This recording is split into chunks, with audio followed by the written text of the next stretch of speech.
Good evening, everybody. Well, the Scotsman had to duck out tonight.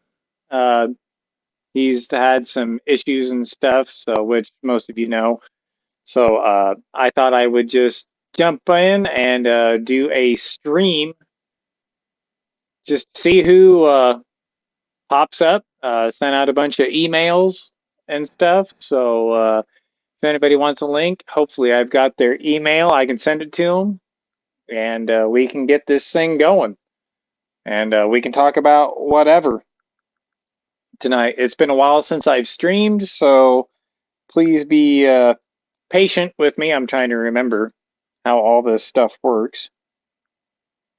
So I see Ozzy Osbourne is out there already, and we have Michael Dunn out there. So thank you, gentlemen, for swinging by and seeing what the hell exactly I'm doing, which is, yeah, definitely something. I'll put it that way. And it's still not showing up on my live on YouTube, so I'm not exactly sure why it's not showing up on YouTube yet.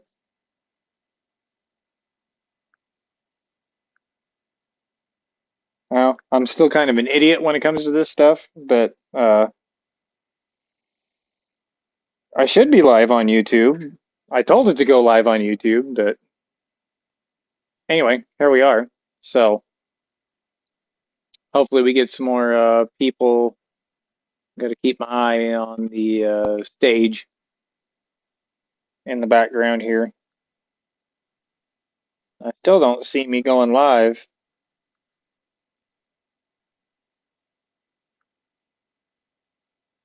on YouTube.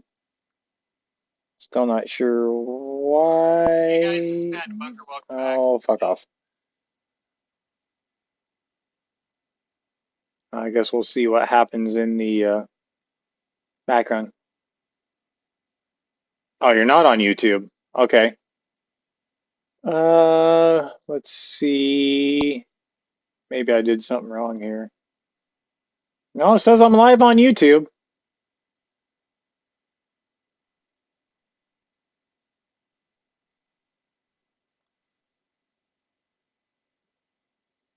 So I'm not sure why it's not showing up on my feed on my other screen here.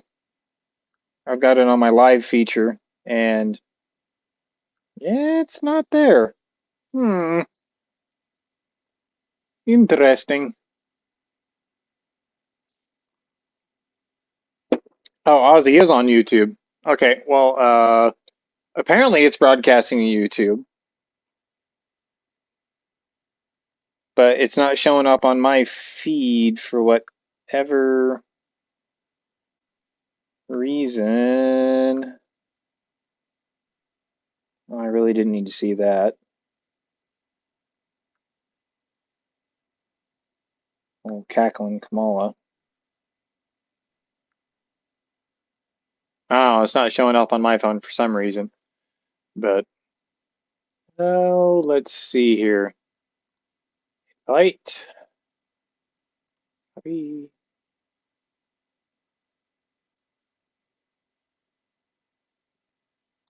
Gmail.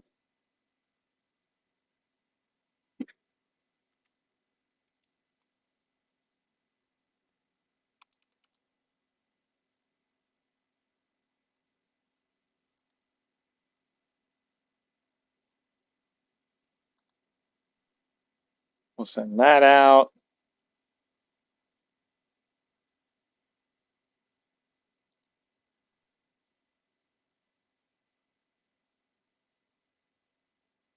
Oh, okay. All right. Yeah, actually, that'd be a good one to have on here too.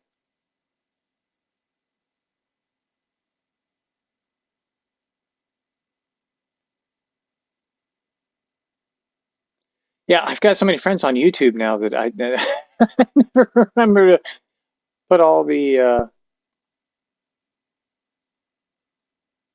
stuff in here.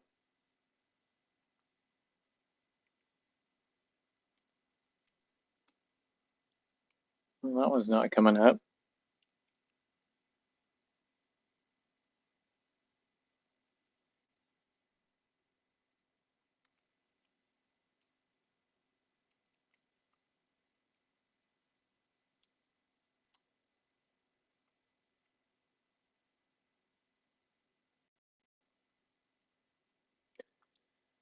I don't know why I'm having such troubles with this.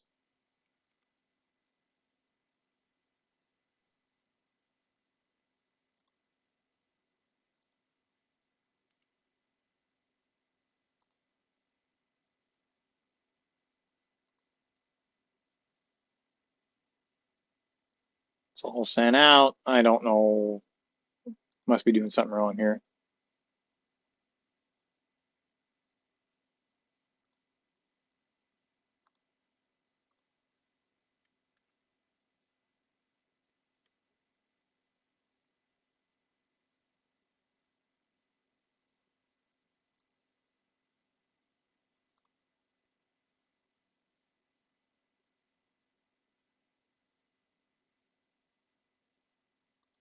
I used to have a, oh yeah, that'd be, yep, yep, yep, yep, yep, yep, yep, yep. Okay, hold on.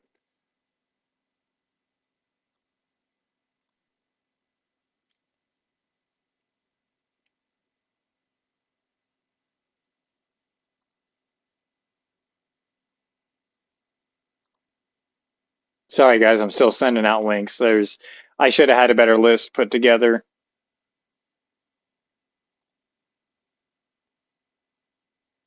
And is there anybody?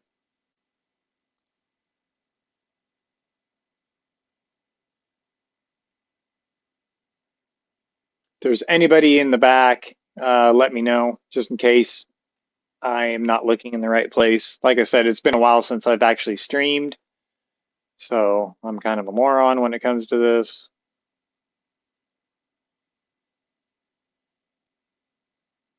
So I sent Chris and dang it, I forget.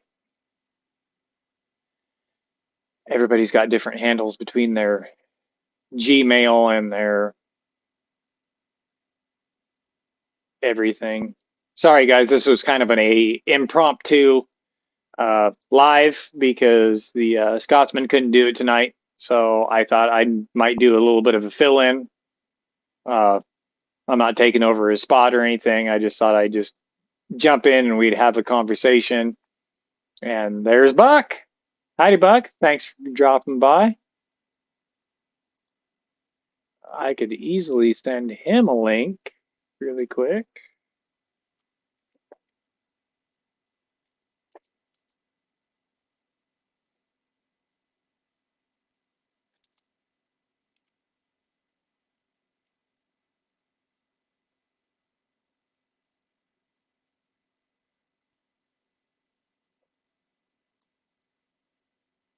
Yep, I could send him one. Maybe he'd come on. I don't know.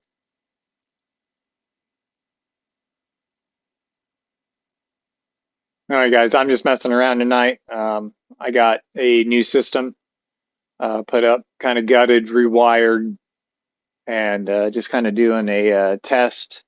It was a good excuse to do this tonight since I got everything rewired and everything moved around, new shelving units and stuff in front of me. If I could show you right now, I would, but everything's kind of hardwired and bolted down. I don't want to mess with it too much in case I screw something up. And putting up a new security system today. I've had too many people pull into my driveway and crackheads try to run in the front end of my truck, which is not good. So yeah, that's been a lot of fun to mess with. But anyway, I don't see anybody. I think I sent Chris and Buck and uh, 556. I know I've got your email, but it's different from yours, from your actual YouTube handle. If you can give me the first couple letters, I could send you a link if you want to come on. And Michael Dunn, if you want to come on, well, it's kind of a popular turnaround spot because I live at the end of a bridge, and it's a four-way intersection. And oh, okay, thanks, Buck, appreciate it. And there's a long story behind it, but yeah, I've had a lot of stuff happen either in my driveway, just right on the road, right beside my driveway, and yeah. Yeah, not a problem, Chris. Not a problem. Yeah. You guys are more, anybody I sent the link out, you guys are more than welcome. This is kind of first come, first serve. So pile in here. We can talk about whatever. I'm just kind of doing a late fill-in show for uh, God, sorry, it's been a long day. Wiring and everything, it just blows my mind, and I get pissed off easy. Um, for the Scotsman. So I figured I'd fill up a little bit of time anyway, even if we just do an hour, something quick, uh, something to have some fun. It's Sunday. Been messing around, like I said, security system and playing with the dogs and stuff outside. In between that, you guys, I got a short up of me and my Germans. Yeah, wiring sucks. I don't care if it's 12 volt, 120, 240, 480. It doesn't matter. I hate electricity.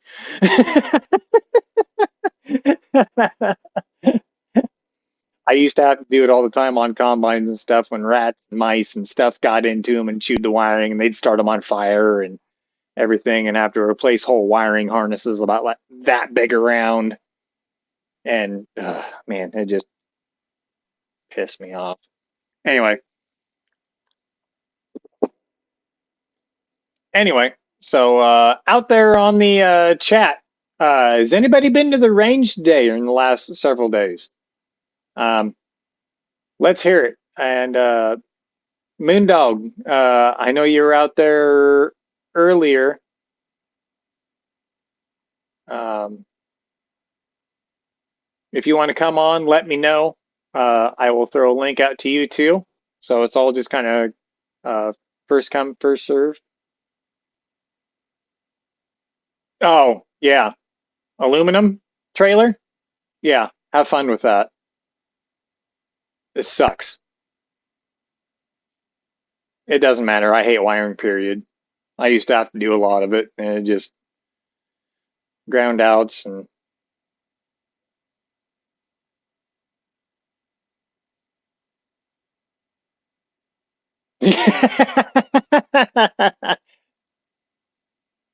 if it makes you feel any better, I splattered my mic off my desk onto the floor on the office floor during a live last night. Yeah, that'd probably do about the same. That'd probably piss me off. Yeah, and I used to run about the same thing. And let me know if you can hear me just fine. The audio. That's the whole reason I went to earbuds, is because I don't have to mess with anything. I can just turn it on and off. I don't have to worry about stuff tipping over. As long as it's a good quality earbud. I'm running the DeWalt uh, service earbuds, and good noise cancellation and stuff through it. That's the main reason that I wear them every day. Um, if you guys are on a construction site and you want to dull down the noise and you want to listen to a podcast or actually hear a phone call, um, I would suggest the DeWalt's. Um, they're a little bit more, well, they're not even really on the pricey side because you've got the super cheap El Junco crap that I have right here, but works fine. Oh, yes. Okay, yes. Michael Dunn. Yeah, that's the next video that I was going to do. Uh, Michael Dunn says, let's talk about how to travel with firearms. And that can kind of explode into a couple different ways that actually me and Michael talked about. Uh, on my last video on kind of how I travel with stuff. Anyway, how I travel with videos is I'm pretty lucky. I live on a farm and ranch, and my Smith & Wesson AR-15 Sport 2, that travels with me just about every single day. And then it's either my concealed carry, oh, there's Chris. We will add to the stage. And how's Chris tonight? What's going on, Pat? Oh, not much. What's Chris know tonight? I am kind of relaxing. I sat down to watch Scotsman, and then he must have canceled his show. And then I seen you were going live, and I wasn't going to leave you on here by yourself. So I was like, I'll jump on with you for a little while. All right. Well, thank you. I appreciate that, Chris. I really do. Yeah, he canceled, and I sent a link out to a bunch of different guys that are usually on his podcast about this time. So we'll see who fills in. It was about 15 minutes. It was about 15 minutes late. So we'll see what goes on. So we're just out here having fun. Oh yeah. Anyway, yep, that's right. That's right. So anyway, Michael Dunn was asking the question: how do you travel with firearms? Now, whether that's every day in your truck, or even going cross country, how do you do that typically, Chris? So I got a backpack that it's a smaller one that I take with me everywhere I go. So I got minimal stuff in it. And I keep a holster in that. So normally if I'm in my vehicle, I'll keep that backpack like between the seats. I don't like to carry my gun in a lot of my customers' houses. Because I get I'm under sinks and I'm always like bending it, you know what I mean? So it's like getting hooked up on stuff and rubbing and bumping. Yeah, it's a pain in the butt. And then sometimes, like if I'm going to be on a job for a while, I'll just take the backpack in with me and I'll have it sitting with the rest of my tools because they don't know what's in that backpack. Right. But I used to actually keep like a mounted holster in my truck.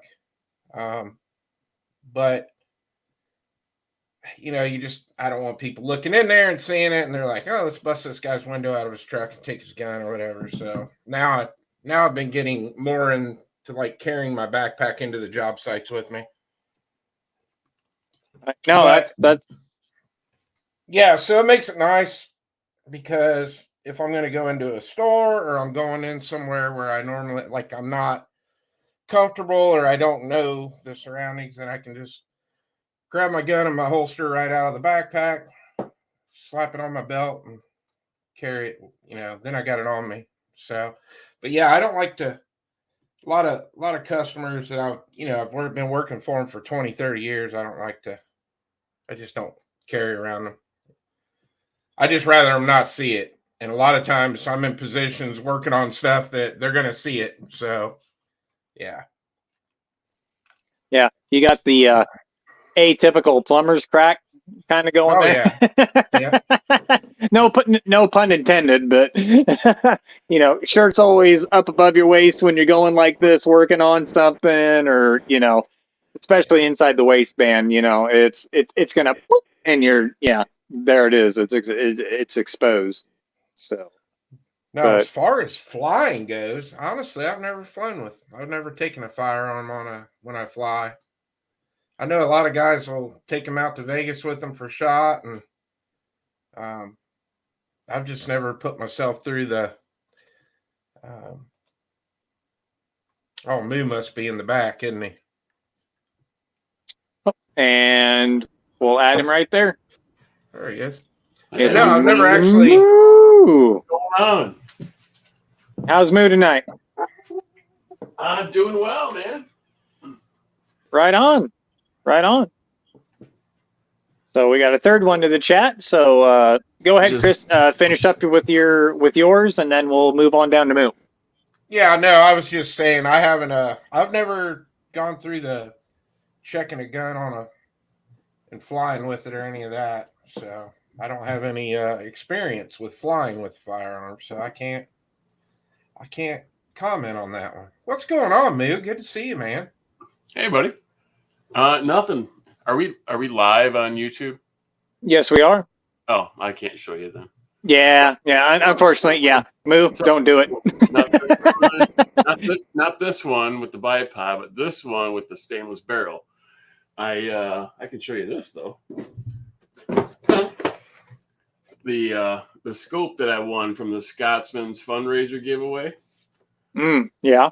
I put that on one of my rifles today. Came with the mount, Nikon, and everything. Too bad Nikon's out of business now. But yeah, put that all on, leveled it up. Now I got to go sight it in. But I did a fishing trip to Alaska several years ago, and I took my my 629, and it's pretty easy to fly with a firearm. You just have it in a lockbox in your check baggage, and there is a restriction on how much ammo you can take. It doesn't go by the number of rounds; it goes by it's weird. It's how many pounds or something like that. It was just so weird. But I took a box of shells and my gun in a lockbox and in my chest rig. But yeah, it was pretty easy. You go up to the check-in and tell them you got a little something in there, and they open it up, look at it, lock it back up, put it back in your bag, and you're good to go.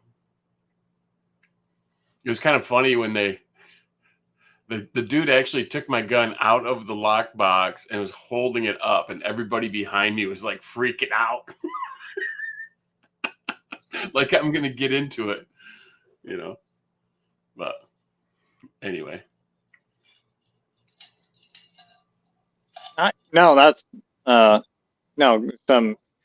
Yeah, and it's different wherever you travel, whether it's just local or flying or whatnot. But the reason I got asked that is because on the last video I did, Michael Dunn brought up a really good point on how I carry around the farm, the ranch, going to town, stuff like that in my work truck.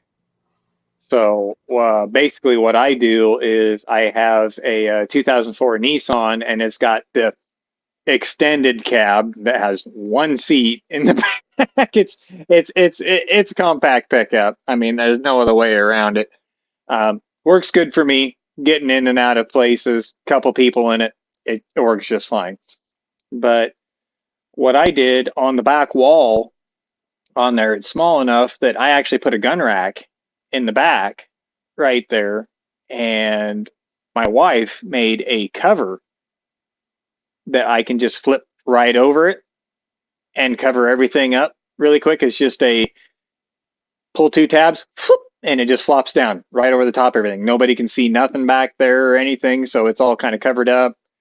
But if I want to get to it really quick, it's short enough I can just reach up underneath that cover, grab the gun, and just pull it straight out.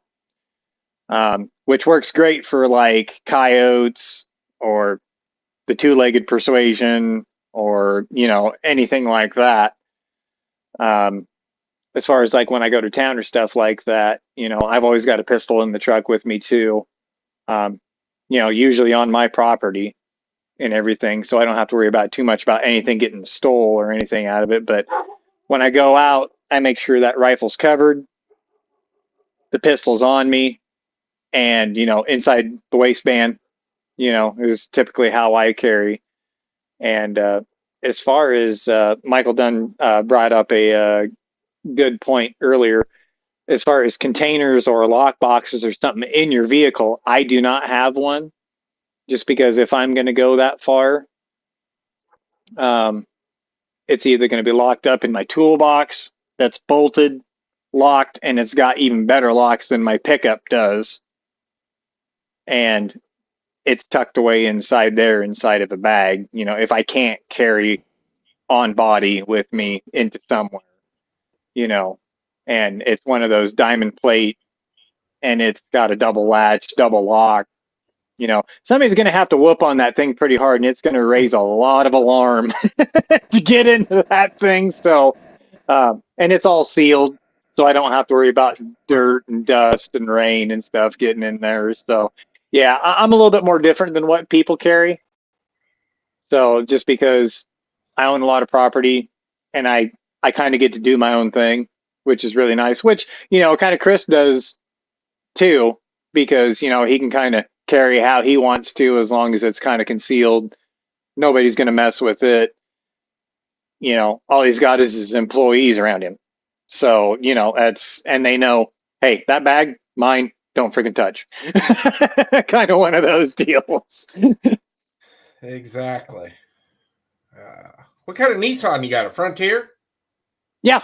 Yeah, a little Frontier with the big six in it, 4-wheel drive.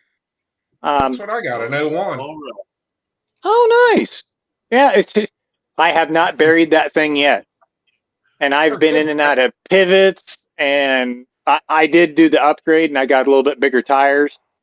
And I messed with the suspension a little bit and got it up about another 1.25 inches just to raise the belly up off the ground without messing with the suspension or anything too much on it with the torsion bars and stuff up front, especially on the torsion bars up front. And, you know, as you know, I've been mudding for years and years, went, you know, professionally mudded for about 5 or 6. And, you know, so I kind of know setups and how to hit things and what to do. So it's not that big of a deal to me. So, but yeah, I love the little Nissan Frontier. It's been a damn good little pickup to me. Great truck. I bought mine. I've had mine for, oh gosh, 7 or 8 years. I think it had 90,000 miles on it when I bought it. And it's got 181 on it now. It's been my work. It's funny you brought that up because that's been my work truck for years, right up until yesterday.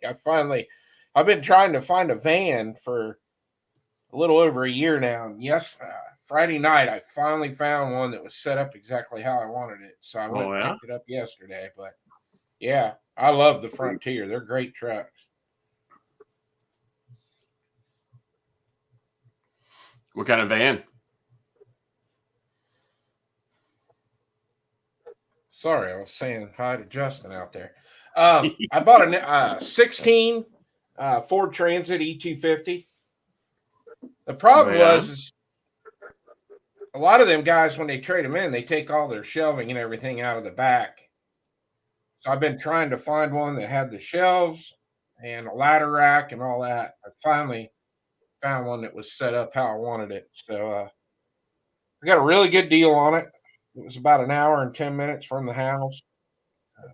Down and picked it up yesterday morning and spent the whole day today taking everything out of the Nissan and putting it in the van. Very cool. Did I miss how many miles they got on it? The van?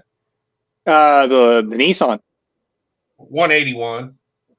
Oh, okay. Well, shit, it's just getting broken. You put 100,000 miles on it already. Is what you're saying? Yeah, I bought it. When I bought it, it had 90,000 on it, and now it's got 181 on it. And you know, I haven't had to do much to that truck. I think we've put a couple starters on it, radiator, and really, you had to do that much to it? Wow. Yeah, and then a couple months ago, I had to put a carrier bearing in it. That's really all I've had to do to it. And really, the only reason I had to put the radiator in it is because the mount rusted out and it started flopping around and got damaged. Yeah, I can see that.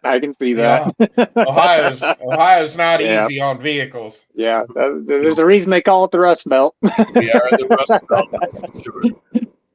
No, mine, no starters. The only thing I've had to do is I did some preventative maintenance to it. I put a timing belt in it before it needed it. I replaced the distributor on it because there was a recall on that certain distributor, even though it was still working. Got rid of it, put a new distributor on it, plugs, wires, and shocks. That's it. And that little girl she just runs. I go through, it doesn't matter what vehicle I drive. I go through a lot of starters because, I mean, I'm starting my truck 25, 30 times a day, in and out of it constantly. So, Yeah, yeah, I and I don't, can see that. Sounds like I'm my wife's Equinox has that start stop thing. I'm just like, uh, turn that off. my right. wife's got that on her Buick. Yeah. Drives me Yeah, nuts. I had the same thing on that first gen Buick Enclave, and they finally got rid of that where you could just press the button Mm-hmm. and then put it in two-wheel drive instead of all-wheel drive all the time. And that was the best thing they could have done for that. And I absolutely love that vehicle, but it got way too small, way too quick with all the kids I had.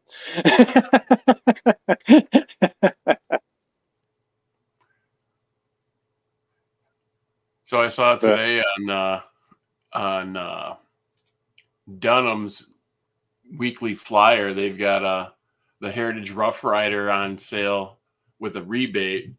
It's like $89 after rebate. you can't beat Can't beat that. that. I wish. I mean, I already have one, and I got the 22 mag cylinder too. But man, it's for $90. It's crazy.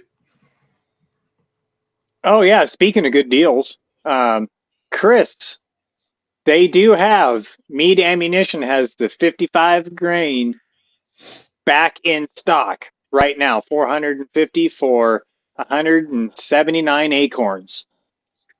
Oh, okay, Same cool. same price. I just bought up a couple boxes myself today. So yeah, if you're looking for a good deal on 55 grain stuff, go to Meade Ammunition, and yeah, it's you can't reload it for that, y'all. You can't, and it's good stuff. So, and this is they finally got reloaded again. So they ran out once. So I have a feeling this deal won't last very long either. That they just got reloaded on. They must have just posted them either yesterday or today because yesterday morning Matt and I were talking. I was on the phone with Matt from RTT, and he said he had to order some 223, and I was telling him about Meade, and I got on their website yesterday morning and it was gone. So they must Literally about 4 or 5 o'clock in the afternoon, I got an email from them, and it was back in stock. So, nice. so yeah, if y'all looking for good 5.56 ammo, 55 grain stuff, just plink or whatever, yeah, head on over to there. You can't beat it. But anyway, so yeah, we were talking about how we carry our guns and stuff in vehicles and stuff, and how we transport them and everything. So, you guys got any other ideas on as far as gun transportation or anything like that? I liked what Michael was talking about his Ram out there because I've got my 2019 Ram Rebel. I love that little compartment under that back seat he was talking about. I can put an AR pistol down in there. That's a pretty cool place. That's where if I have an AR pistol, that's where I'll stow it away, is down in that compartment he was talking about. Yeah, I don't leave anything in my vehicles like overnight or anything because I my truck won't fit in my garage, so it's sitting in the driveway. So I don't ever leave anything in my vehicle overnight. No, not typically. I don't either. Even though I'm clear out here in the country where the hoot owls fuck the prairie chickens, I still don't.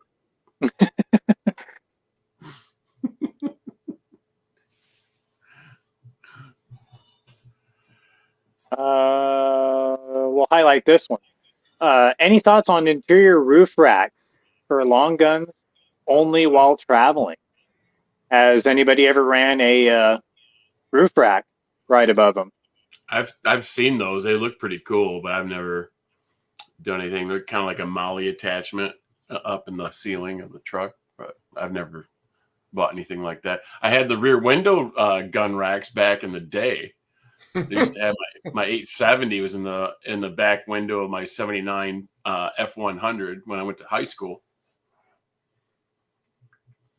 Yeah, actually, I can fill in on this. I had a double, and it was the extendable one, and you could mount it. You had to hard mount it, with the bolts or screws onto the interior of the roof, but it worked really well. I had a 81 square body that was all lifted and really nice, and I always had a shotgun and a rifle up there right above my head, but it was a bench seat, so you weren't sitting up really high in the truck or anything, so you were kind of squatted down.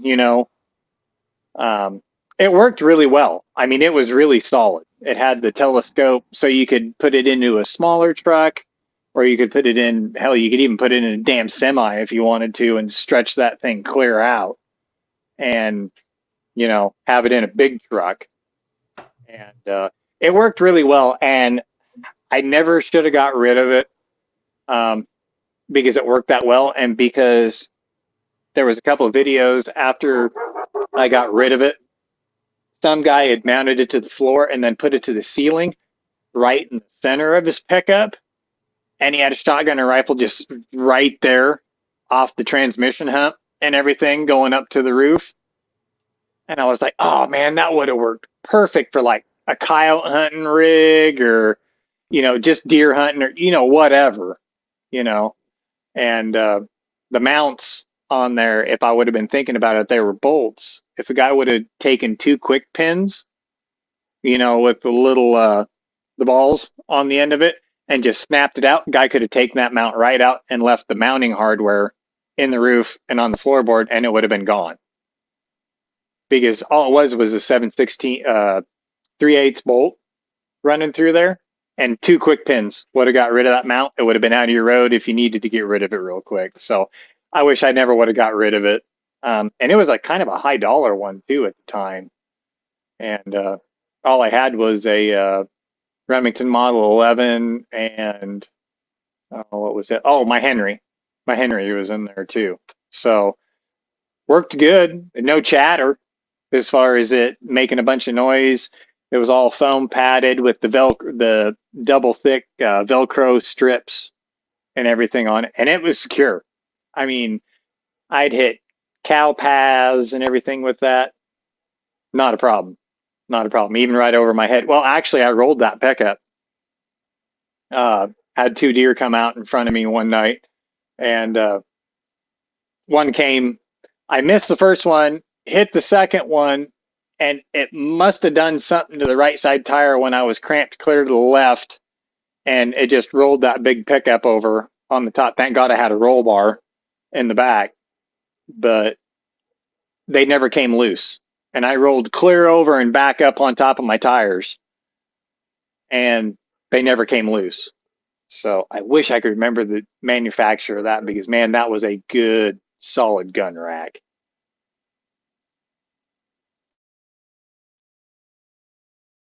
What's going on, Gary? Oh, I don't know. I figured you guys would tell me what's going on. I've been going between watching football and taking a nap in the middle of the Chiefs game. I watched the first quarter and the fourth quarter, and pretty much slept during the second and third quarters. So perfect. In other words, I saw the important parts of the game. So All right, the start and the ending. yeah, and then I was after gonna that, they went to the tail end of the Chicago Bears and Washington, whatever the hell they're called, commandos, something like that. whatever. Yeah. I decided to get up and come in here because I was tired of being in bed all day. Yeah, if you like scoring, you should have watched the Lions game, man. I think they had what? Well, the whole game between the two teams, there's no defense. They had like 9 touchdowns and a field goal or something. Wow. Not the Lions, but total, But Yeah. I didn't watch any of the early games. Well, thanks for hopping on tonight, Gizzard. Appreciate it. Just kind of doing a fill-in show from Scotsman since he canceled. So kind of last I didn't know minute. he canceled because he sent me a link this morning, but I haven't been on the computer Yeah. all afternoon, so I didn't know what was going on. To be honest. Well, isn't that kind of nice too, though? I decided I was a little. I guess I hurt myself going upstairs. I've been kind of down in the hip today. It's like I'm just going to take a day off from sitting in this computer chair. I'm going to I decided, and the cat was on my recliner. I was going to go in the living room, sit and watch a ball game. It's like, you know what? You can just have it. I'm going to go lay in the bed and watch a game. And then he came in there and joined me anyway. So Ain't nothing wrong with that. no, I mean I've got flat screen TVs in both places, so it's not like I was suffering too bad. Right. It's not as big, but running a leaf blower for 3 hours yesterday, and I couldn't hardly walk today. I was icing down my knee last night, and yeah, I don't know what the deal was. I went to get out of bed this morning. It's like, what in the hell did I do to myself yesterday? too many birthdays. I know. Yeah. It creeps up on the guy, even though I'm not. I wasn't hurting when I went to bed last night, but boy, I was when I woke up this morning. Mm-hmm. Yeah, I was wondering why Pat was going on. It's like, is he filling in for Rich, or Is Rich having a show? well, he said Friday that he planning on it, but you know how that is. Things can come up. I didn't Yeah. see anything that he wasn't. I still haven't got a notification from him yet, so I was Me either. going to rent it for at least an hour or two, and then probably dump off. But yeah, I just saw you just were a fill-in live. show, It's like he's not even on a tractor. What's he doing live? right? I'm just about done with all that right now. That's what I heard, Harvest is done. You Tuesday said it morning. might be done. You said on Well, Friday. farmer's work is never done. It just kind of Right. transitions to different work. But Right. Harvest is done, but the rest of it is still ongoing. yeah, just wait till the weather gets really cold and he has to break ice loose so his cattle can drink and stuff. Yeah. That's I'd say Rich is not doing it live. I just went on his channel and he doesn't even have anything scheduled. oh, okay. Oh, I don't know. The Steelers have a game today? They Don't play know. tomorrow night. Oh, okay. Well, he's not watching Steelers game then, because I know he's a big Steelers fan. I think DJ's in the back, Pat. Oh, okay. Yep. Yes, he is. Thank you. Are you the admin since you were second in? No, he left a note in the private chat. Oh, okay. Sorry. I'm looking at security cameras. My dogs are barking like hell, and so. What's up, DJ? Never enough, man. It's been a minute since I've been in a room with you, Chris. It's good to see you. How are you doing? Pass it right back. Doing great, man. Right on. What's going on, DJ? Took all his guns off his wall again. Look at that. Rock. No doubt. That's good to hear. That's music to my ears. Right on. So, Pat, is this just a hangout? Are we going? Are we live streaming out there, YouTube or otherwise? Yeah, it's on YouTube right now. Okay. No, I'm doing a quick kind of impromptu because Scotsman canceled tonight, so I figured what the hell? I'll get something together. Surely I'll get enough people together and come in here and we can talk about something. So Right on, man. Respect, Pat. Yeah, I appreciate that, as I'm sure the community does as well. And way to just jump in both feet and be just like, okay, here we are, and make it happen. That's one of the most exciting things about what we do, because it's live. Can't change live. So thanks for hosting, man. Yeah, not a problem. It's like Q Live or something. Yeah, it's almost too live. TOO. Woo. I deal with enough of that on a daily basis. Anywho, getting off the cattle. That reminds me of prom night. That sounded bad.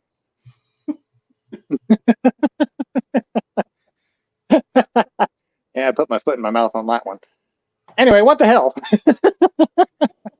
Yeah, defense dads out there. You just woke up state of Nebraska, I tell you what, man.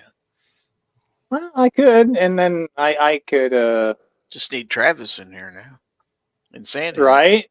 Man, I haven't seen Travis or Sandhills or Defense Dad on anything. I don't know if forever. Travis is allowed to come on YouTube anymore. Who's that? Travis P11. Oh, yeah, he's probably dehydrated.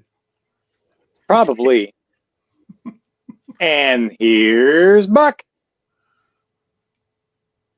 If you've ever followed his Facebook page, from the looks of the meals that guy gets cooked for him, I'm surprised he doesn't weigh 400 pounds by now.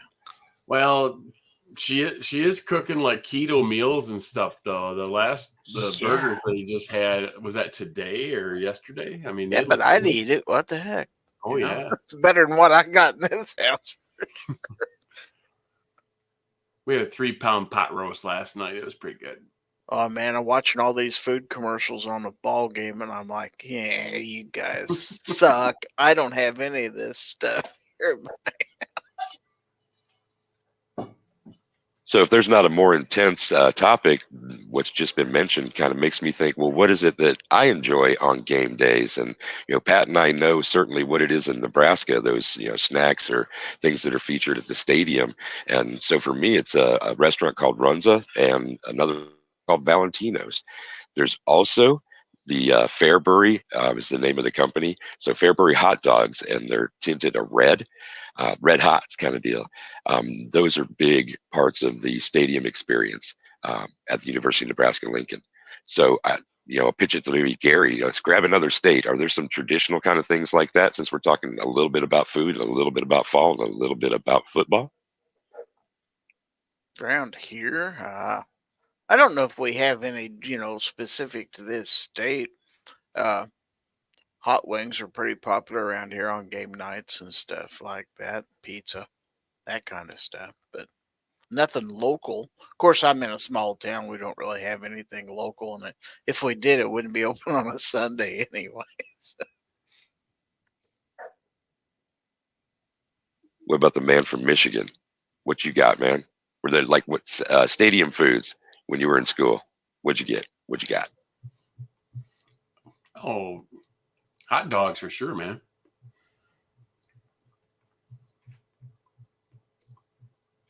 Maybe a chili dog. A little Coney Island. There you go.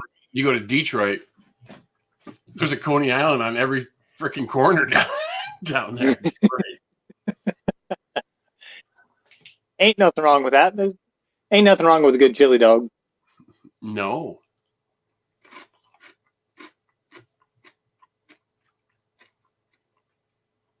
So, Chris, what do you got going up on your neck of the woods as far as stadium stuff if you go to a football game, something like that, high school, college, or otherwise?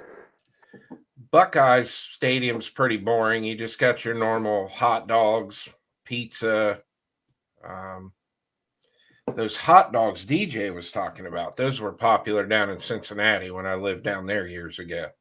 Love them. We called them hot meds. They're like a cross between a hot dog and a smoked sausage, kind of real spicy.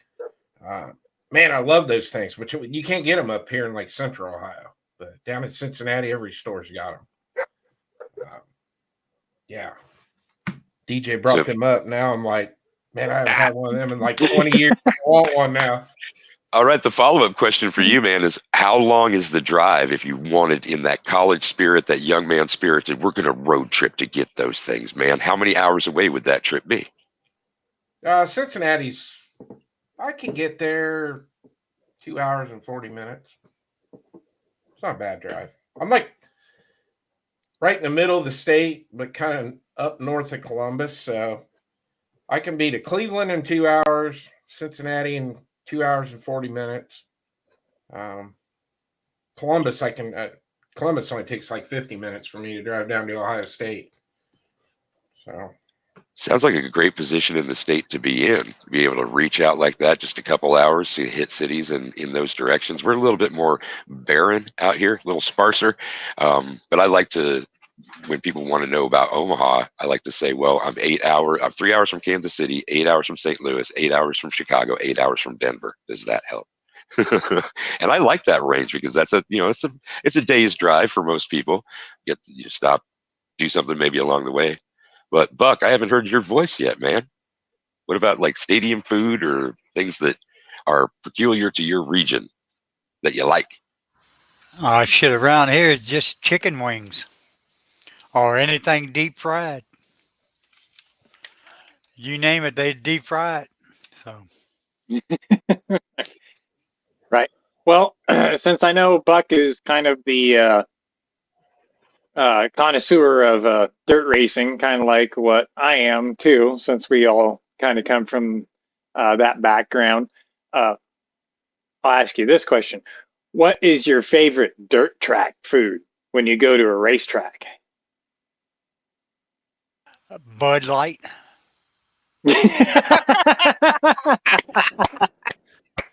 Perfect. Besides that, they had hamburgers or hot dogs. Pretty much all they had. Well, nachos and cheese. Yeah, that's kind of like me. Like the food that they serve at when I go to a Husker game or something like that. But man, there are a couple of dirt tracks, probably about 50, 60 miles away from here, where I used to race at. And it was all fresh ground and grilled on there. And they had a nacho burger with jalapenos in it. Great big hamburger.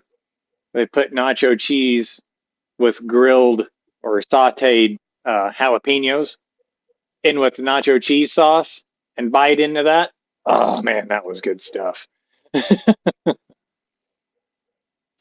Yeah, we had one dirt track I used to go to. It had like a quarter-inch thick bologna burger. Man, you talking with the gas fumes and the rubber smell and that bologna sandwich. Man, that was the best thing in the world. Hmm. Yeah, you can't beat a good bologna hamburger and fry that up right. Oh, that's good stuff. Yeah, with fried onions too. Whew, Lord, that was the Mm, best. yep. It's It, cool that you're speaking with such enthusiasm about it too. And like in your voice, there's a change as you were thinking about it. That's cool. Yeah, I kind of miss them. I wish I had one. I ain't never had one taste the same. And I get them wherever they have them. I try to get one, but they just ain't the same. yep. Something about that grill, the way that guy grills it up, and what he puts on top of it. Just some things you can't beat. Well, in Buck, it's kind of hard to reproduce. You talked about, the smell of the exhaust and tires and whatever. The olfactory portion of that, it's got to be part of what we're actually tasting in the experience. I felt that way about like dining seashore kind of thing. Salt air just makes the meal that much more than it would be if I'm sitting, in the land of no trees here in Nebraska trying to do the same thing. A few years ago, a buddy of mine, we did an impromptu. We just jumped in a car like 3 a.m. and drove to Philadelphia. Went to the Eagles Stadium for I think it was a 4:00 game in the afternoon. And they have these things called crab fries. So they take French fries and they season them in the same like seasoning that they season crab in, and then you dip them in beer cheese, like a white beer cheese. Oh, Yeah, It's That one of the sounds best all things right. I ever had, and I guess it's like a Philadelphia staple thing. I don't know, but oh no, they have it around here too. They just season it with Old Bay seasoning. yeah, that And was. it's good. Oh yeah, like I went back up and got a second order of them. They were real good. That's right. Yeah, I had that one time. Where the hell was I? Yeah, I was in up around your neck of the woods, Chris, at a restaurant somewhere. I was hauling something back for deer, and it was farther north, but up around your area. And man, that was good stuff. Nacho cheese and just bloop and just down the hatch. Oh man, that was good. They don't have that down here, and I wish they did.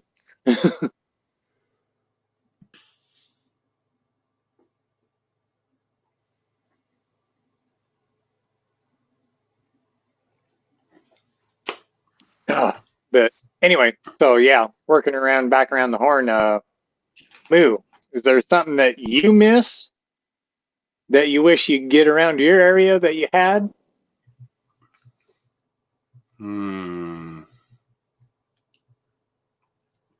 Well, I grew up on the east side of Michigan, and I've lived on the west side for the last 30 plus years. And I do miss those conies, like I just said. I mean, there's good conies and there's bad coney dogs. So I do miss the conies. I used to take my grandfather used to take his motor home, and we'd drive to Sarnia because the gas was cheaper. And we'd hit the coney dog place and bring back a whole bunch of them, a couple dozen of them.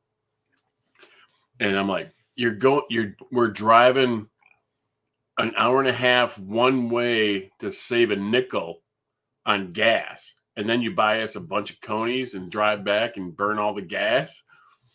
So, but that was his reason for going there, and it wasn't the reason. The reason was to hang out with everybody, So it was pretty cool.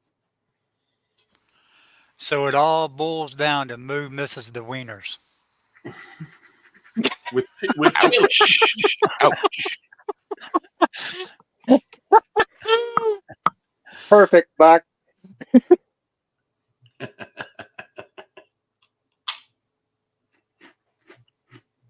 Misses those big red hots. He likes it. I had to say it before somebody else did.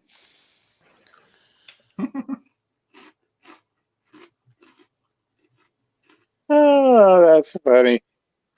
So, Gizzard, what's something that you would drive for to get that's not accessible down around your area that you absolutely love to get?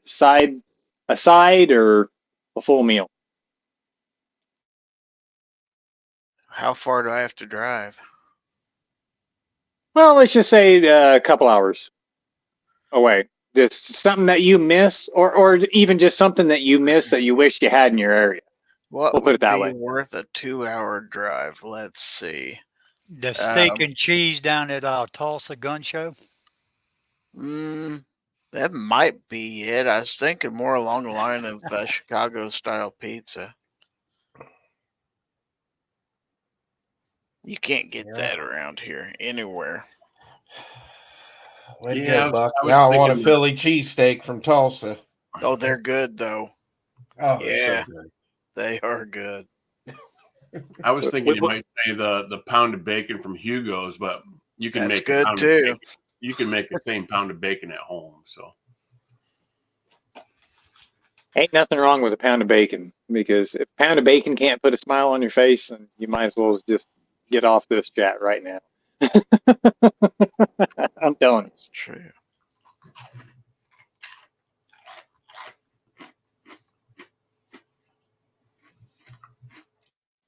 Anyway, DJ, what's something that you wish we had around here that wish was a little bit more accessible? That is easy. And every time I'm within striking distance, I buy them by the sack. It's White Castle. My God, how I love those sliders. I mean, and Gary found it in Wichita, Kansas. That's the Oh, yeah. origin for White Castle. And I haven't had White Castle in ages. I used to like it too. And I get that people don't like it, and it is kind of a non-traditional thing. I mean, it's, steamed. The patties are small; they have holes in them. The onions come in there to play by, but they basically invented the slider. They're the first fast food hamburger restaurant. They beat McDonald's by like years. The place has been going for 100 years, so 100-year-old burger joint. I mean, I feel old and even older now because I have an appreciation for them and seek them out. But that'd be for me.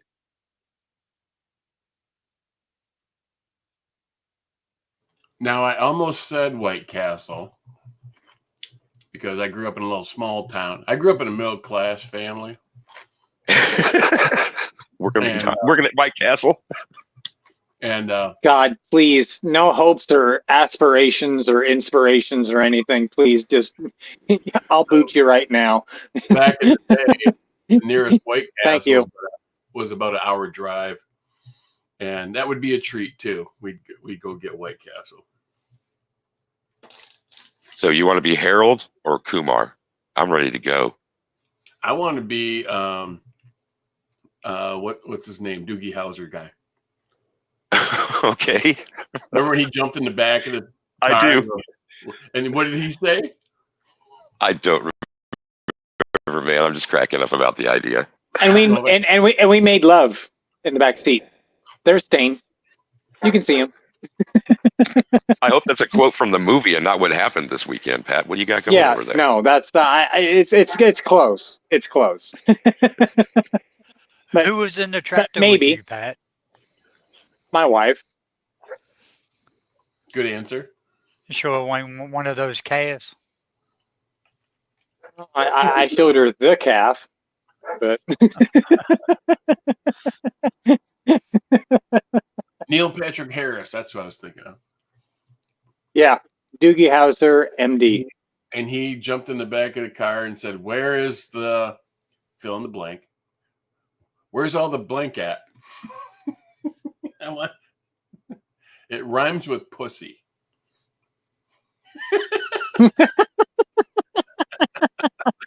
Oh, there we go. It's one of those shows now, folks. Oh, like you're gonna be monetized anyway. Yeah, I knew it was going to go there eventually. That's really not a swear word. It's kind of a, Yeah, it's like a filler word. That means two things. yeah. I'm not going to say the other one. Anyway, another good burger joint that was started actually down around Gizzard's area was Freddy's too. Actually, that was kind of the home of what kicked the whole hamburger craze off. Was actually Kansas. Yeah, I do like Freddy's. Yeah, I love their smash burgers.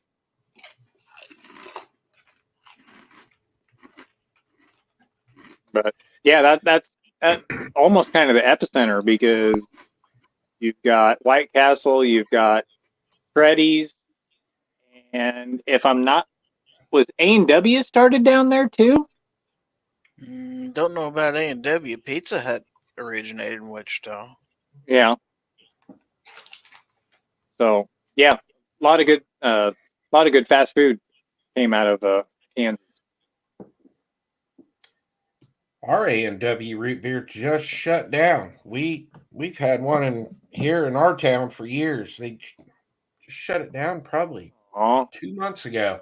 Drove by one day and it was gone. Like boarded up, gone. That's another thing I used to do with my grandpa was we'd jump in the car and go A&W and get a gallon jug of root beer. Because I had it in the fountain and they give you, it's like an old milk jug. They just filled up a gallon jug of that stuff. Mm-hmm. yep. I got root beer envy right there, pal. I just remember being really smooth. Barks came into the market trying to go up against the bottled canned version of A&W, and A&W just had a smoothness. Barks has got bite, and I just went to the smooth side with that. I really enjoyed doing that, and I can remember and everybody probably remembers there were little souvenir mugs that were they had one that was like a shot glass size or whatever, and I also liked that they had the children's size, and there was something about the way the pulling in, knowing that this even then in the 70s it was dying. Drive-ins weren't around anymore, kind of deal. So it was like last gasp for a lot of them. Certainly before, like Sonic and a few others began to use the same pattern. Yeah, we used to have one in my town growing up, and it was the old-fashioned, like you parked outside the building, and the gal would come out and take your order. And Oh yeah. it was just a place where all the teenagers hung out and stuff, and they had some good burgers there back in the day too. Yep. The only thing missing was they didn't wear roller skates. The giant hamburger is what it was called here. We still have one of the original Stewart's root beer stands here in our town. It's only open like spring, summer, and fall. In fact, they just shut it down for the winter, but it still has. You pull up, you grab the speaker thing, order your food. They bring it out to the car. They hang it on the window. Yeah. Nice. It's so good too. Yeah, and they do great business. I mean, when they're open, they're packed from lunch all the way till close. And that's one thing. It's really hard to beat those kind of mom and pops operated places now, just because there's not a lot of them left. There's a couple that I frequent. There's one down in Kansas called Jiffy Burger that's got some of the best burgers around, the best lunch deals, I'll put it that way. And then there's one over by Franklin, and they've got a really good burger and fries. And there's a breakfast place up by Kearney. It's called the Breakfast Cart. And man, when you walk into that place, it looks like an old red barn, and it is an old red barn on the outside, right in the middle of Kearney. And you walk in that place, and you see about 3 or 4 grandmas working in the back, and you know you're getting a good breakfast because they know how to make breakfast. So bacon, eggs, pancakes, everything. Oh man, that place is so good.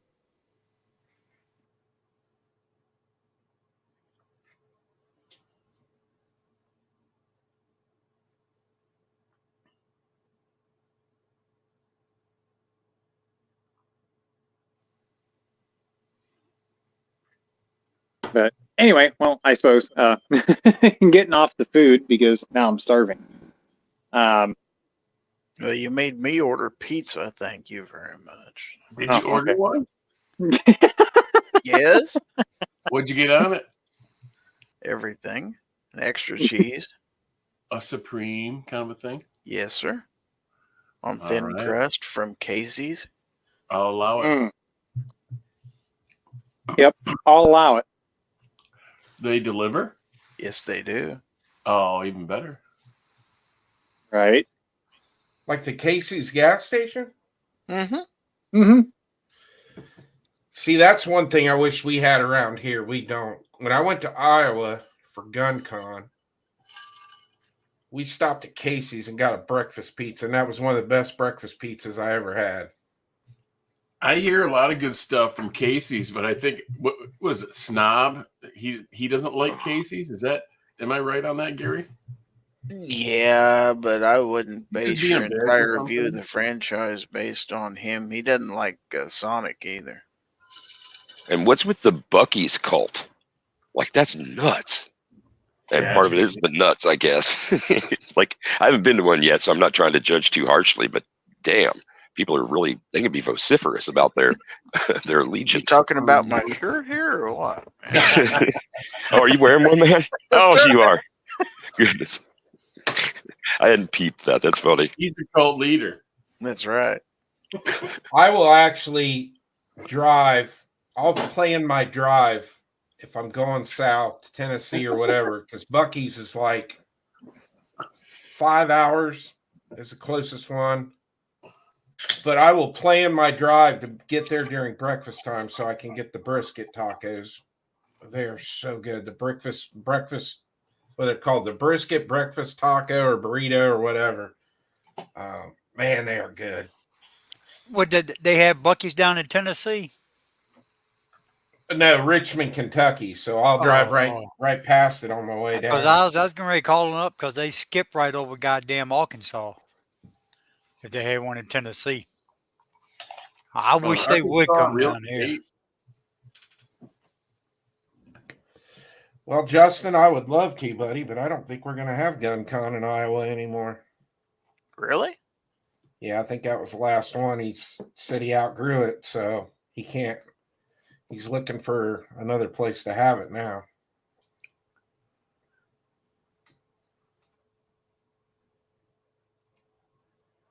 So that was probably the last one at Brownells.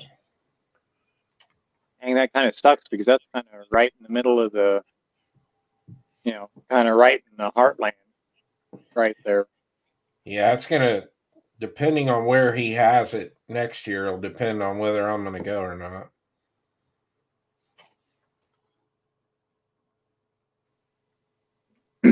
Yeah, I wish there was a little bit bigger venue around me, but man, I'm kind of stuck out in the middle of nowhere, which I'm not complaining about that or anything, but just kind of hard for me to get away from farm and ranch to kind of do that stuff. About the closest thing I can do is go to Perth, and which ain't no big deal. It's a lot of fun, because I'm hanging out with a couple of these people on the panel and having fun. So, but I just wish there was a little bit more flavor. But I know with the size of the venues and stuff like that, with people coming in, especially with you get a whole bunch of YouTubers and stuff coming in there. Yeah, it gets pretty big really quick. So.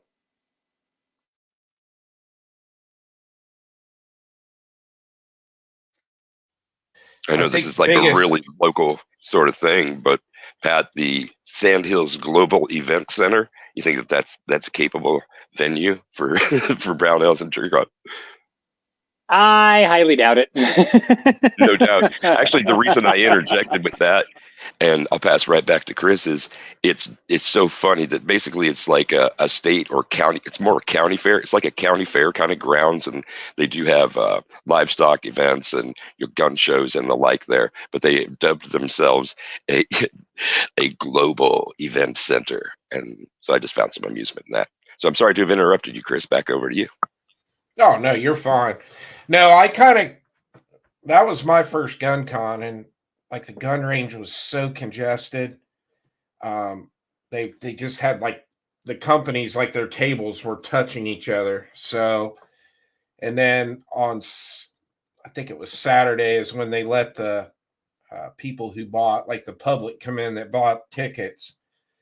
And there was a lot of complaints about how long they had to wait outside to get in. And so I kind of had a feeling that was going to happen, that he kind of hit the point where he outgrew the facilities. So I don't know. It'll be interesting to see where he has it.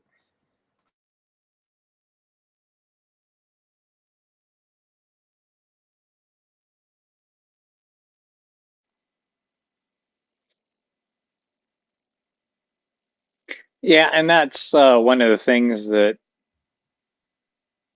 I heard a lot of good things come out of when you guys went out there to Brownells and had a good time and everything out there. If somebody was trying to do something like that in our neck of the woods, DJ, whether it be in Lincoln or Omaha or something like that, we really don't have they'd almost have to build a gun range, and it almost have to be at the old the place that I thought it would be good to have it is the old State Fair Park, and be able to put that old horse racing track and build a great big berm up across that. But that's right in the middle of the city, so I don't think there's any way that would fly. No, probably not. Or else Yeah, you'd there's have to bus people at least 10 to 15 miles out, at least to the south. Anyway, sorry, Chris, go ahead. Oh no, I was just saying there's two sides to that coin. Like, obviously, you love to see the fact that he's outgrown Brownells. Like, the show's gotten so good and so big that he's got to go to a bigger facility, which obviously means we're bringing more people into the gun community in the 2A space, which is awesome. But that was just it's such a fun trip and such a fun place to go. I hate to see it leave I there. mean, does that mean it's going to be in a different part of the country now? Because I know he's not from that area, I don't think. No, and that's what he's having a hell of a time trying to find a place too. Yeah, John's from Pennsylvania, so he's not too far from me. But yeah, it's going to be interesting to see. It's going to be interesting to see where a lot of these shows go. You know, Goals will be back in Knoxville next year, but it'll be interesting to see where they go after that. Yeah, I'm not even That'll sure be the where last year in TriggerCon's going to Knoxville. be next year. So Yeah. So, and I guess it's kind of good that some of these shows travel around a little bit, like NRAM and things like that. So because there's some people just can't go to some of these shows. So, but well, TriggerCon had some bad luck because that hurricane hit that weekend, so a lot of the people couldn't make it from the southeast, which is where a lot of the gun companies are based. yeah.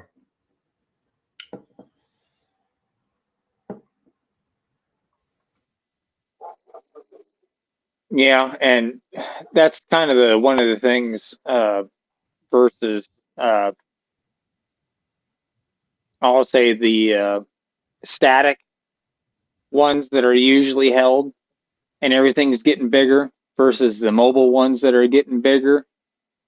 And it all depends on the state and how 2A friendly they are and everything as far as that goes. Uh, it's kind of hard to find a spot where they'll let you shoot, and just because, like, out in Vegas, where you guys go and everything, and go do that, and where they got to bust you out and everything to go shoot and stuff like that. It's kind of hard to find a 2-in-1 deal where you could have a convention center connected to a gun range that only, let's say, like, okay, they bust you 5 minutes away just because you have to go through some twists and turns, and it's just easier for people to load up on a bus, go out to the range and stuff like that. Yeah, most So- all the time the ranges are a good half hour away from where the convention's held. Yeah. And that's kind of what I'm talking about, is it's kind of trying to find that happy medium of a big enough gun range with a big enough convention center and everything. So yeah, it's kind of hard to bounce that stuff around and be 2A friendly all at the same time. It just all depends on whether they'll let you in and do all that stuff or not. Anyway, yeah, I know, kind of getting into the politicking of all that stuff too. But anyway, that's just kind of my thoughts on it. Well, you just hope after the elections we continue to have these gun conventions.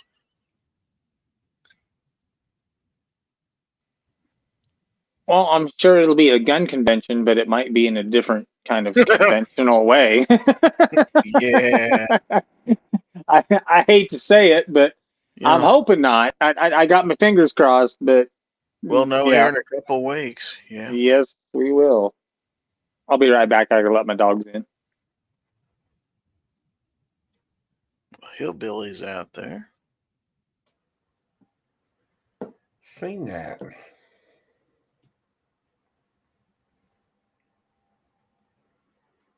No, we're not having dead air. Pat just had to step away from the mic for a minute. So,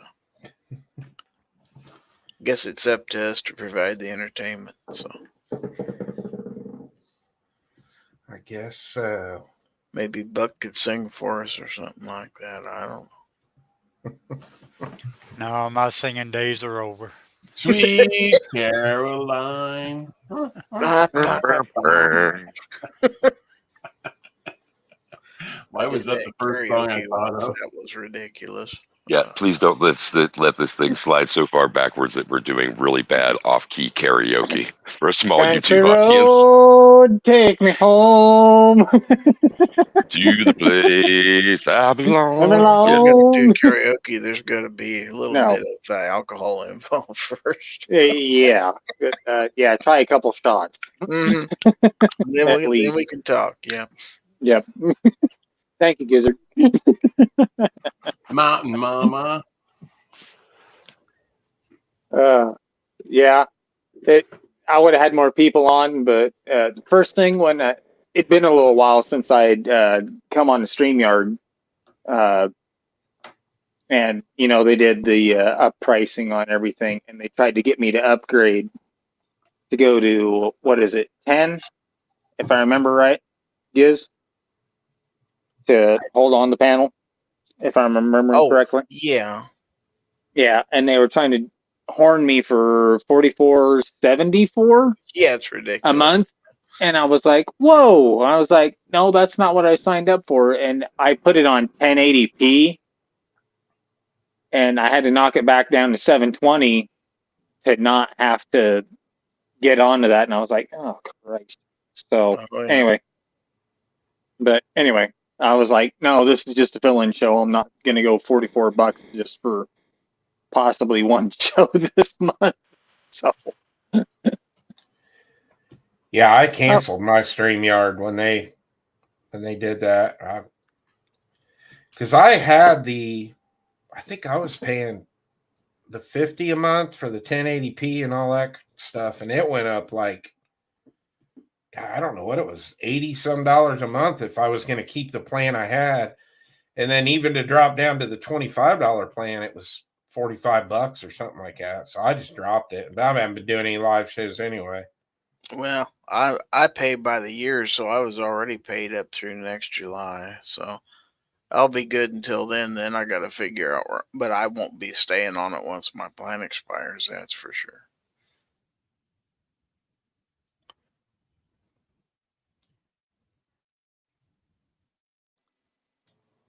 yeah, I can't say that I begrudge you any of you guys on that, because man, that just when you guys first told me that, because you know I'm just down here making my videos and stuff, you know, and Chris and Gizzard and you know you guys doing irregular shows and stuff like that. I was like, they said, yeah, it jumped up like, what do you guys say, like 40 to 50%? It's On the more than increased that. It's cost? more like 70. 80%. 70. Yeah, 70 or Yeah. 80. Yeah. And I was like, holy crap. I was like, those guys got to be making money hand over fist to begin with, unless they're trying to upgrade a bunch of stuff or, you know, just pure speculation on my part. And I was like, Wild thing man. is, I follow StreamYard on Facebook. And if you ever anytime they put a post, if you go to the comments section, there's hundreds of people that cancel their subscriptions. Like they're all on there just bitching and complaining about the price hike. So they lost tons of people. And we're not just talking the gun community. This because it didn't have anything to do with that. I mean, they did that to everybody. So they lost all kinds of YouTubers and podcasters. They lost a lot of money, big time. Yeah, and see, that's what I don't understand is, you know, I can see a slight increase and maybe like 10, 15%, you know, I'd just been trying to all right keep, with that. yeah, just, you know, just trying to keep up with the times because, you know, everything's gotten more expensive. I understand that, you know, a company's got to do what it's got to do to stay competitive. But when, well, it was either you, Gizzard, or somebody else told me when it went up 70, 80%, I was like, "Ugh." I was like, yeah, how about you just kick me in the nuts right now? I think You know? Hillbilly's the first one who told people about it. Yeah. Yeah, that's who it was. It was Hillbilly. Yeah. Yep. You're right. Oh, man. And I don't I guess I don't understand their thinking behind that. But anyway, I'm not a big corporate guy, so I'm just low man on the totem pole down here, farming and ranching. So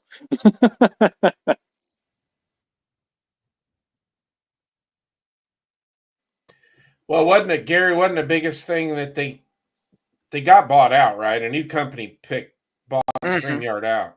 Mm-hmm. Yeah. So who knows?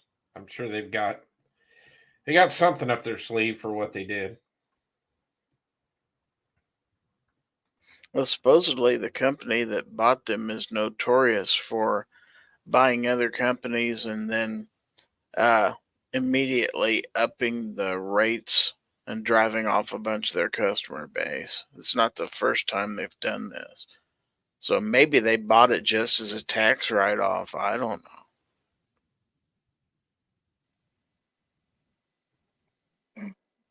well, that or they're trying to get rid of the little guys and just have the paying customers on there, and so that way their bandwidth and everything kind of shrinks down a little bit on their server. Sorry, I'm a technical retard. Gizzard, you'll fill me in on this. Uh, get people off their servers. It leaves more room for them, for the paying customers, and they've got a little bit more room to expand that way. Yeah, it just don't seem like to me raising your rates 70, 80% and losing God only knows what percentage of your customer base that can't work out long term to drive revenue. I mean, I'm not an economics expert by any means, but that just doesn't seem like a good business plan to me. Well, and that's the only way I could figure it through my head was they were trying to drive off the people that were taking up the bandwidth and get rid of those people and actually have more space for the paying customers. Because I used to kind of work for a company that was like that at one point in time, uh, but it was mechanical. I used to be in a real niche product, race cars, and some of the stuff that the guy did was kind of like what StreamYard's doing now. And I was like, okay, there's only about one way this can go, and then it's going to collapse. And then it did, even though he had the top race car at the time. And I was like, okay, see you later.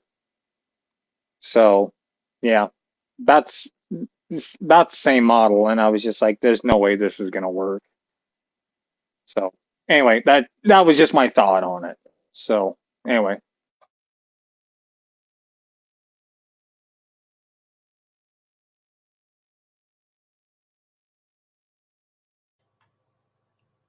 West Virginia.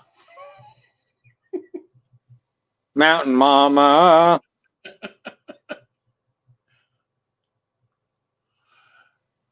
Yes, Hillbilly. They still have the free version. That's what we're on right now. That's why I can only have 6. And I know I put a lot more emails and stuff out to everybody tonight, and so I only have 6. So, but that's kind of what I was used to working off of when I used to stream a little bit. But yeah, it's like Gizzard said, it's pretty limited. So, um, yeah, I don't know why they hiked it up that much. Only time will tell. So, I'm not a forecaster of technology or anything like that. So I'll leave it at that. So how many people can you have on Rumble when you live stream? I ain't never tried it. That one night, Gizzard, wasn't there at least 5 or 6 of us? That one night on Rich's show, if I remember right. Yeah, seems like to me you can do quite a bit more. I don't know what the limit is, to tell you the truth. But yeah, I think there was more spots open than 6 because we had 6, and I think Rich could add more, but it's a little goofy unless you have your camera turned on. That's the only way they know that you're there. And I don't know, it's different, but I'm not saying it's wrong how they got it set up. It's just different.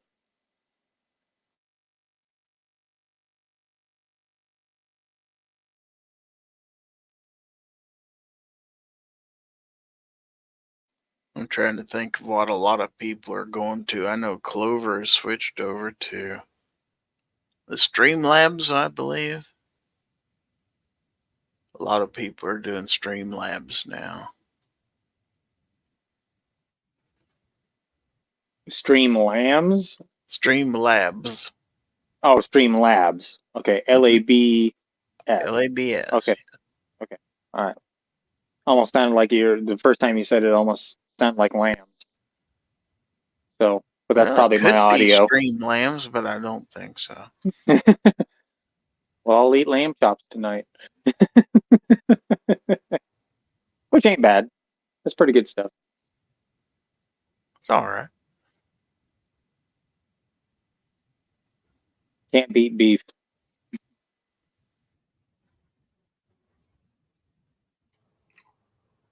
That means 2 things. Wow.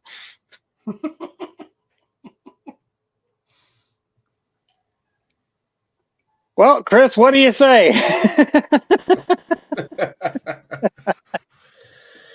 I don't want no part of that. No. Well, there's only about 2 ways that we could, well, maybe one way we could do this. You have to be the bear out front, and then I'm the sneaky little asshole that roots around and snipes all the little bastards out of there. I don't even know if Pat's old. Chris is laughing his ass off. He's the bear, I'm the weasel. I just sneak around and I just get rid of people, and yeah, he puts out the message.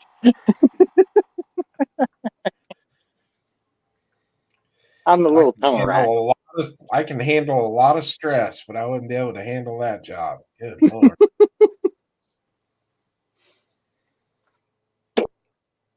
You'd look good on Rogan. That's okay. Yeah, I watched that last night. I watched Rogan's show quite a bit, though. But yeah. Yeah. I was going to ask. I mean, that was a 3-hour podcast. Wow. What's your takeaway? I liked it. I like that. I like a format like that where people just sit and have a conversation. Mm-hmm. Joe was kind of having a little bit of a time keeping him. And especially like the first hour or so, trying to get him back on topic, you know. Yeah. Yeah, he's once he starts going off the rails, it's hard to reel him back in. But Joe's so good at what he does that, yeah, I really enjoyed that. Yeah, I mean, I agree. I overall, I thought it was good, but man, there was some kind of bumps in the road earlier on, and then he finally got it back on track. And I thought like you said, I thought he did a good job. Yeah, overall, I liked it. It took me a while. It was a 3-hour podcast, and I had to do it in like 3 different segments, because I was like, yeah, okay, I didn't sit.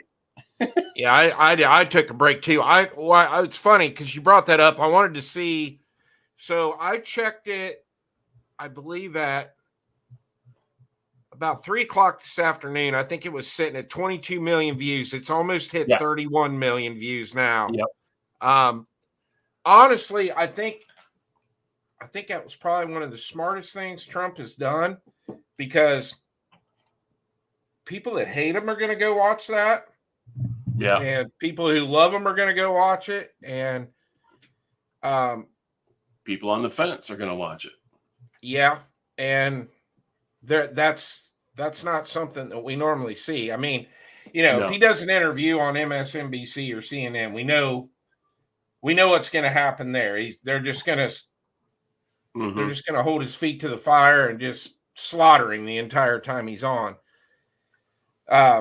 If he does it on Fox News, then everybody's going to just, what I'm saying. The questions are all going to be different. But when you sit down with somebody like Joe and you're just having a conversation like that, I think some people are probably that were on the fence are going to have a little different outlook now on him after watching that. Yeah. So I don't know. I think it was super smart on his part. I mean, 31 million people watched this. Right. And it's only been up since Friday night. So in the first 16 probably by hours, tomorrow morning, you're going to be looking at about 40 million views on it. Yeah. Yep. Yeah. And I think I looked at it at 16 hours. I think I texted Gary at 16 hours. It already had like 22 million views. Yeah. It was nuts, man.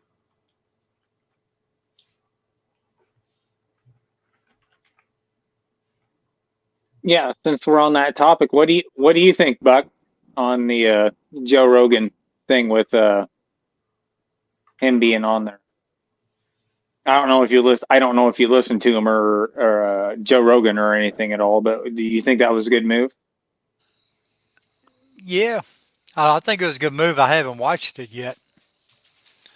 Shit, I've been too busy at work. I just started a new job, and the only times I'm off is Sunday and Mondays now. Hey, new job guy. Hey. Yeah. I just got mine 2 months ago. Right on. So I've been behind a little bit. I'm just starting to get caught up again.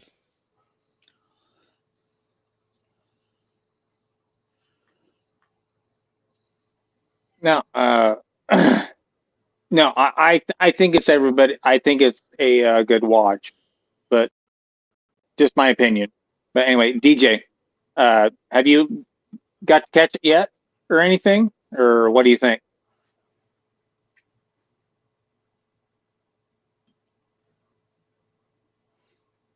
No, he might be away.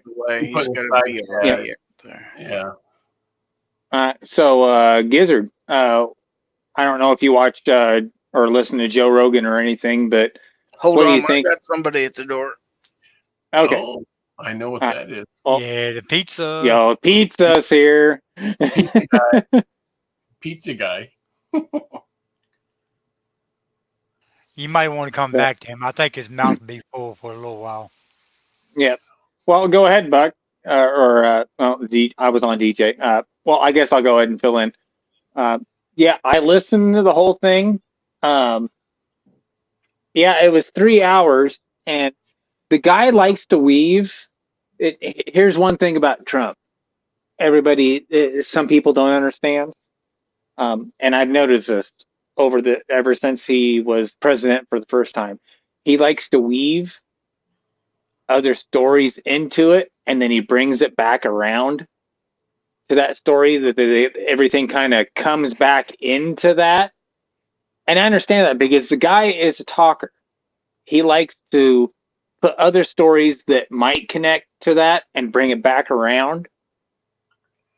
And it's hard to do that. I mean, a guy that can weave a good story or talk about a subject and bring these other things into it and bring it back around to it is awesome. Because they might all be connected, or some of them might be connected. The guy is a people person. I don't care what anybody else says out there. The guy likes to talk. He likes to entertain. He's got comedic timing. The guy, that guy is us because he's been in the industry. I mean, granted, he's been the guy on top, telling everybody what to do, but he knows how to handle all this stuff and work and weave and do all this different stuff. So, and he's not afraid because I can count on one hand how many times he cussed because he hated some generals in there on that podcast. And he's like, that dumb son of a bitch. And I was like, yes, thank you for pointing that out. One of the things really, really bugged me was Joe kept asking the same question about what was it like when you came into the White House after you were president? And he kept talking about Lincoln's bed and how he had to expand it because he's tall. And I'm like, you're not getting the question. It's like that was right. And honestly, I don't think he was getting it. When he first walked in, he wanted to go see the Lincoln bedroom kind of deal. So I think that's what was stuck in his mind. It's like, but sometimes he can go off on a tangent. And he teed it up like, hey, you're not a politician. You're I don't know, regular Joe or whatever. And like, what was it like to be the president of the United States the first day? And he was going on about how beautiful and how 25-foot wide hallways there was and as tall ceilings. And it's like, wait a second. That's not what he's asking, you dipshit, It's like right. So I don't know. That bothered me a little bit, but I mean, I think at the end of the day, I think it was a positive interview. Sorry about that. I'm back. I know I haven't seen it.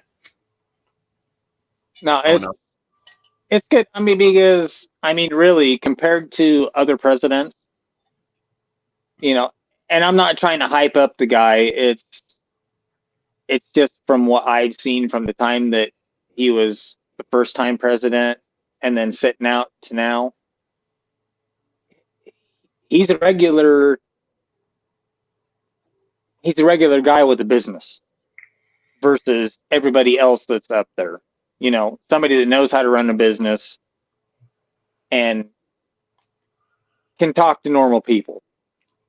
It's not always political answers that he's shooting out like Kamala Harris, hopes and aspirations and all this other BS. And it's just like, God, could I please just, God, somebody give me one shot. I would.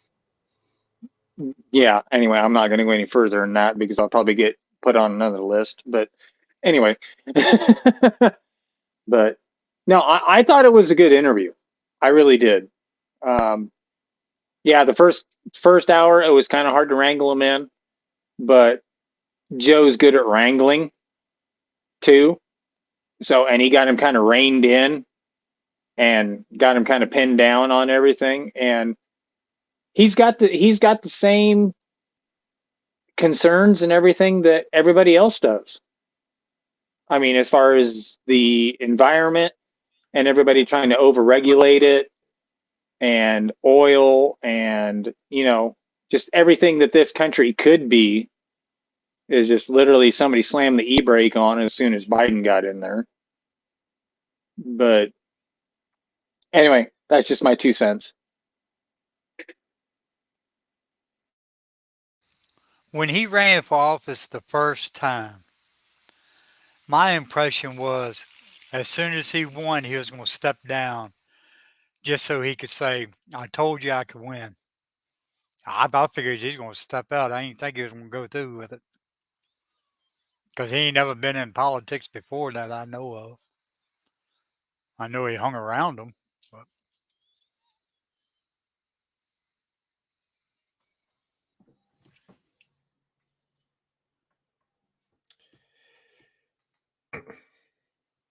Yeah, I figured it would probably end up being a pretty good conversation with Joe too, just for the fact is because I know Trump's always been a big fight fan. He was always really into boxing. I'm sure Trump's probably done a lot of gambling on them boxers back in the day, and so I knew that was kind of fun. Just when they would get off the presidency talk and stuff and talk boxing and UFC, I thought that was kind of cool too.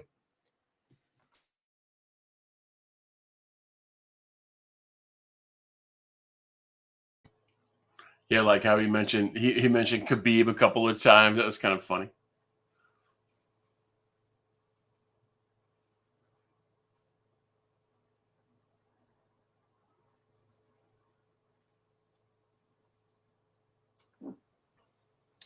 Pat must have seen something on that new security system. A squirrel. Go out. Yeah, sorry. Oh, the kids are there. Yeah, the kids. Everybody just got back from the pumpkin patch. So, what were we talking about? Go up there. Up there. Well, I was just saying that I knew it was going to be Lily, a. Lily, can you go out there? Bark. Oh, let's go. Hey, Lily, go. Sorry, all the kids. They're all wound up. Head on outside. Outside. Sorry. Yeah, outside. I'll record you. Okay. Anyway, what were you guys talking about? Oh, we were just talking about how I kind of figured that was going to be a good conversation with him and Joe, just because Trump's always been a big boxing fan, and you get those two guys in there, that love to talk about fighting and stuff. So that was fun to listen to too, when they would talk about old boxing matches and some of the new UFC fights. Oh, yeah. Yeah, especially when they between the boxing and the UFC, when those two got to talking back and forth on that, and where he actually went and sit down and watched all that stuff, those guys were like, yeah, they were just, and that's how he's a normal guy, because it's like he enjoys guy stuff. So, I mean, what's wrong with that? Nothing. I'm kind of surprised that he didn't bring up the Mike Tyson, Jake Paul thing too. Oh, yeah. That's kind of like a big deal, right? Going on. I mean, if they're talking about fighting and stuff, then why wouldn't you bring that up? But that's coming up like in a few weeks. Mm-hmm. Yeah. But anyway, yeah, most of the conversation I really did enjoy, just because it was two guys sitting down, and I hate the short form stuff. 2-3 minutes, go. No, you can't do that. It's got to be long form. He's got to be any candidate on anything has got to be able to put it out there. Well, just like who was it? When Vance was on Theo Vaughn's podcast. That's a good listen too. And yeah, they had a really good conversation. And No, I didn't. just I didn't. just catch normal that one. people. It's a good one. Go catch that one. Go catch that one. I honestly, I think he actually did a little bit better job than Trump did on Theo's. Yeah, I got that one on my list to listen to tomorrow.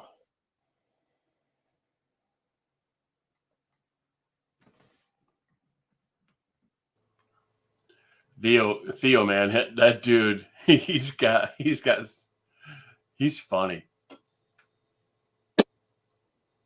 Especially that one clip. Brings out of his back pocket, man. It's just hilarious. Things that make you want to kick a fat kid at Walmart.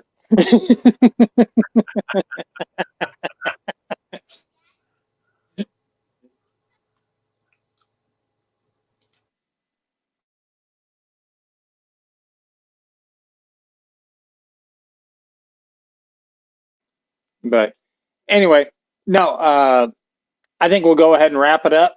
We've been on here for a couple hours now, and I appreciate each and every one, and I know there's probably people that wanted to come on in the back room.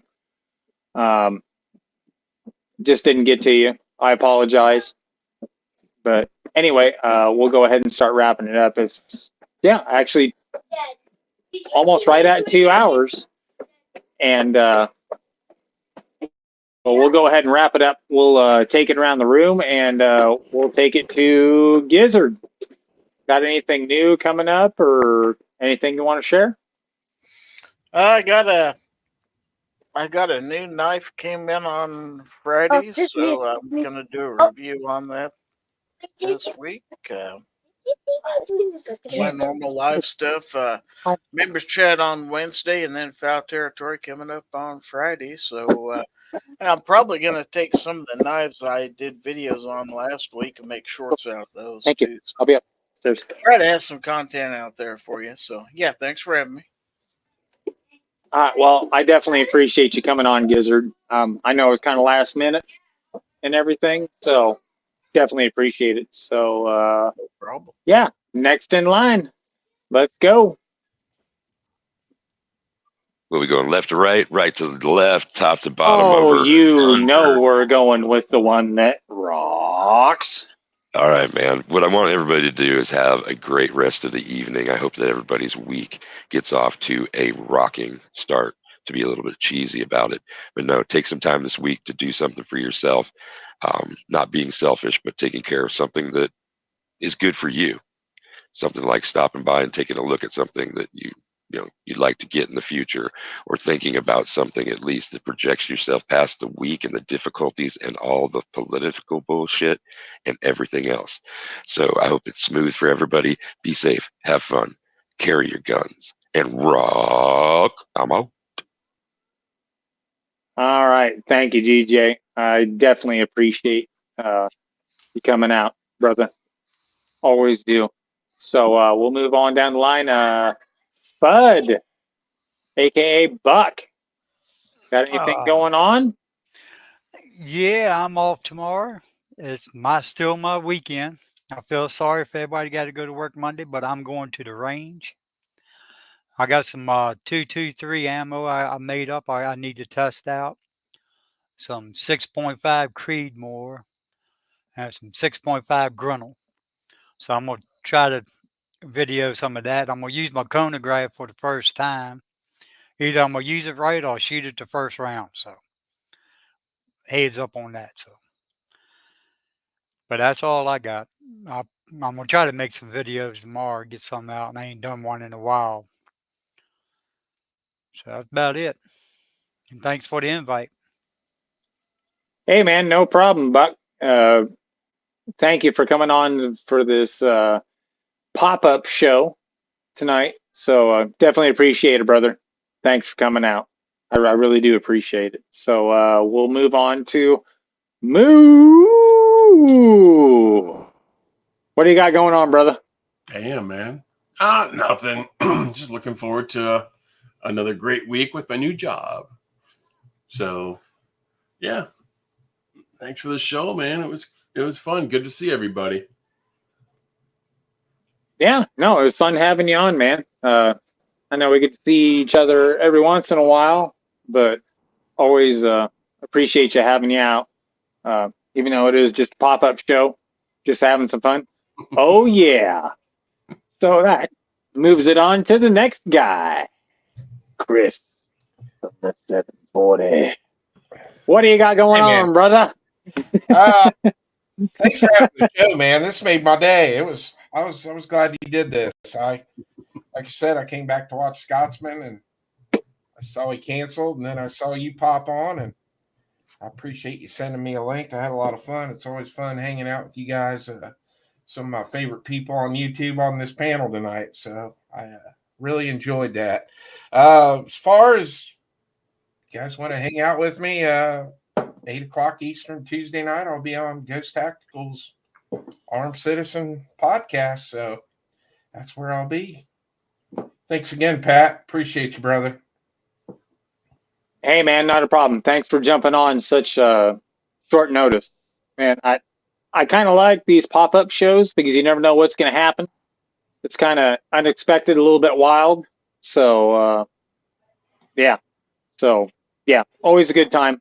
Always a good time with you guys. I know all you guys, so I kind of know what to expect. But with a pop-up show, you never know, and I kind of like that.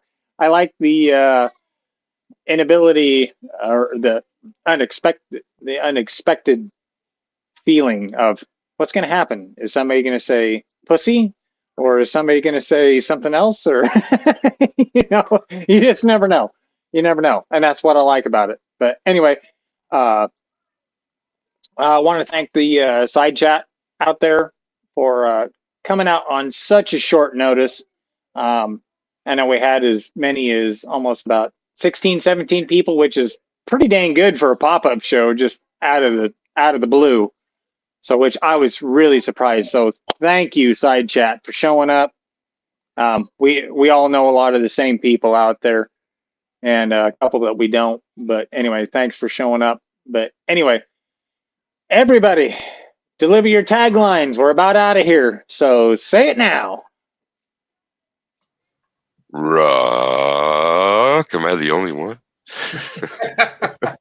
We'll Stay see you on safe. the next one. Give them Stay the bird. safe. Thank you, everybody. Stay safe. Stay safe. Nice. Moo, come on. You got to say something. Come on. Come on. Come on. So And on that note, my good daughter's night, y'all. There's something truly disturbing about that. That's my daughter.